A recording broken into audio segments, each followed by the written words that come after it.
नमस्कार मित्रांनी मैत्रिणी, welcome to my channel. Kamali याच्या भागामध्ये हे दाखवलं गेलं आहे की ते राजन कमळीला रक्त देऊन हॉस्पिटलमधून माघारी घरी आलेले असतो. अनिका दारातच चाकू घेऊन उभा असते. राजनकडे चाकू करते. राजन म्हणतो, अनिका हे काय चाललं आहे तुझं? राजन असं काही बोलल्यानंतर अनिका म्हणते, अरे तुझं मला रक्त पाहिजे, रक्त. कमळीला तू रक्त देऊन आला आहेस म्हटल्यानंतर मलाही दे ना रक्त, मलाही गरज आहे तुझ्या रक्ताची. राजन पटकन तिच्या हातातला चाकू घेतो, फेकून देतो. काय बोलतेस काय तू? भानावर ये जराशी आणि शांत हो बर का. रक्त दे म्हणजे काय, तुला काय हा सगळी मामूली बात वाटली का? असं काही म्हटल्यानंतर राजन म्हणतो, अगं ती कमळी जीवन मरणाच्या दारामध्ये होती. ती तिच्या आयुष्याबरोबर झुंजत होती. किती तिची क्रिटिकल अवस्था होती माहीत आहे का तुला? असं काही बोलल्यानंतर अनिका म्हणते, ते काही मला माहीत नाहीये, पण मला आत्ताच्या आत्ता तुझं रक्त पाहिजे.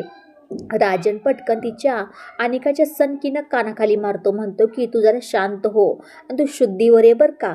तू काय बोलते, काय करते, तुला तर कळतंय का अनिका? असं काही बोलल्यानंतर अनिका म्हणते, डॅडा तू जे काही केलं आहेस ना त्या कमळीला रक्त देऊन ती ग्रॅनी आजीचा सगळा काही प्लॅन तू फ्लॉप केला आहेस. असं काही बोलल्यानंतर राजन म्हणतो, कसला प्लॅन अनिका, मला सांग सगळं. असं काही बोलत असताना अनिका थोडी चचपडल्यागत करते आणि रागिनी कामिनी तिथे येते. कामिनी म्हणते, अरे राजन तू थकला असशील ना, रूममध्ये जा. ही मूर्ख मुलीच्या नादी कुठं लागतोयस रे? आणि अनिका तुला माहिती आहे ना कशी आहे ते. अनिका तुझ्या डॅडींशी माफी माग.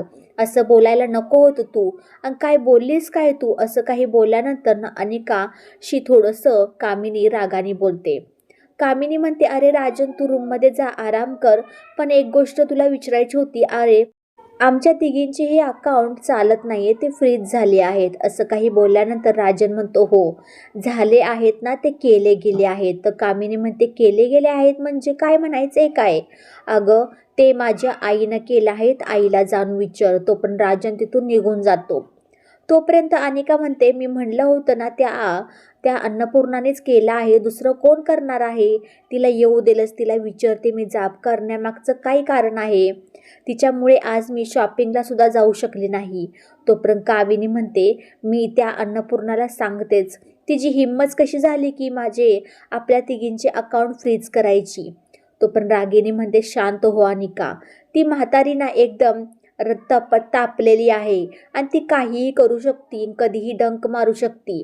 तू शांततेने घे आणि नरमीनं घे जराशी.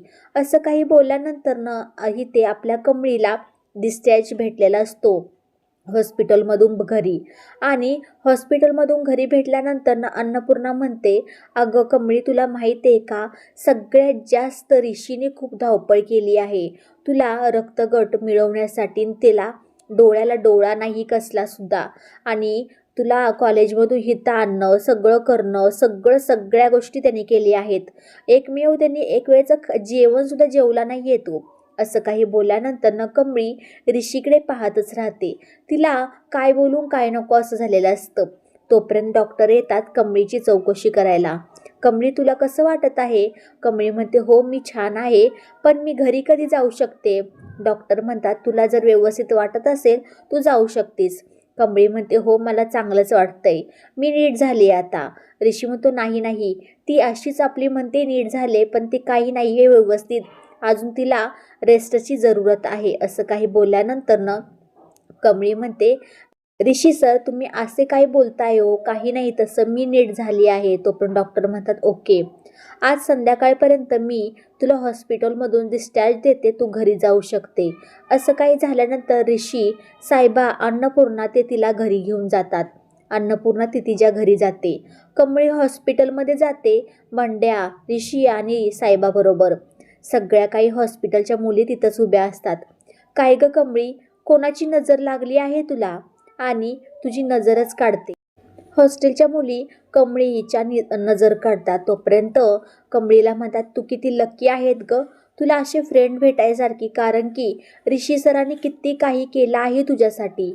असं काही बोलल्यानंतर ऋषी म्हणतो, हो आता तुमचं संभाषण इथेच होणार आहे का? आतमध्ये पण जाऊयात ना आपण. तोपर्यंत कमळीला आतमध्ये घेऊन जातात. ऋषी तिला सगळं काही समजावून सांगत असतो की अगं कमळी, सगळ्या काही गोळ्या वेळच्या वेळ खायच्या आहेत बरं का, आणि एकही गोळी चुकवायची नाही आहे. तोपर्यंत कमळी म्हणते, ऋषी सर तुम्ही अजिबात काही काळजी करू नका, मी माझी काळजी घेतो. आणि तोपर्यंत किती करता हो माझ्यासाठी. ऋषी म्हणतो, हो, आज नाही उद्या माझा अपघात जर झाला त्या टायमीला तूही माझी सेवा अशीच कर. तोपर्यंत ऋषीच्या तोंडावरती पटकन ही कमळी हात ठेवते आणि म्हणते, ऋषी सर काय बोलताय काय तुम्ही, जरा भान ठेवा तुम्ही बोलण्याचं, काहीतरी काय बोलताय. असं म्हणल्यानंतरनं ऋषी आणि कमळी थोडेसे जरा सावध होतात, कारण की साईबा आणि निग्गी त्यांच्याकडे पाहतच राहतात.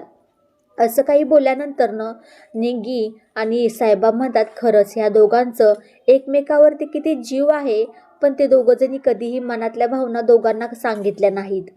तोपर्यंत इकडे सगळं काही झाल्यानंतरनं अन्नपूर्णा म्हणते, कामिनी तुला माहिती आहे का, माझ्या नवऱ्याने मी ही कंपनी किती कष्टाने उभी केली आहे, सण तू ह्याच्यावरती कसा काही हक्क गाजवू शकतेस, तुझा हक्क अजिबात नाही आहे. तो कामिनी म्हणते, अगं वहिनी, दादाच्या माघारी मी तर सगळं केलं आहे, हँडल केलं आहे, तू काय नाही म्हणतेस तू.